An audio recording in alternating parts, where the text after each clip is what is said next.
Türkmenistan kültürel bir başarıya imza attı. Türkmen alabayı yetiştirme sanatı UNESCO'nun insanlığın somut olmayan kültürel mirası temsili listesine dahil edildi.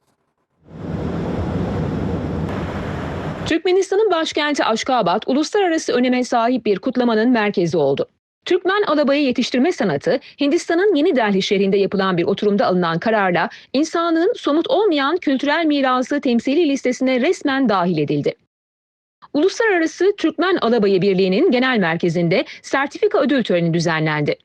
Tören, alabay cinsi köpeklerin Türkmen halkının yaşamındaki yerini anlatan sergiyle başladı. Sergide arkeolojik buluntuların yanı sıra alabayların resimlerde, halılarda ve dekoratif sanat eserlerinde yer alan betimlemeleri ziyaretçilere sunuldu. Sertifika töreninde yapılan konuşmalarda Türkmenistan'da alabay yetiştiriciliğinin yeni bir seviyeye ulaştığı vurgulandı. Kutlamaların en dikkat çekici bölümü ise Aşkabat Binicilik Merkezi'nde düzenlenen köpek gösterisi oldu. En iyi alabay yarışmasının kazananları açık havada düzenlenen geçit töreniyle izleyicilerin karşısına çıktı.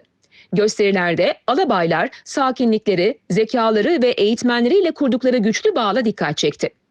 Ülke genelinde kurulan merkezlerde geleneksel yetiştirme yöntemleri modern veterinerlik ve genetik teknolojileriyle birleştiriliyor. Bu sayede alabay ırkının özgün özellikleri korunarak gelecek nesillere aktarılıyor.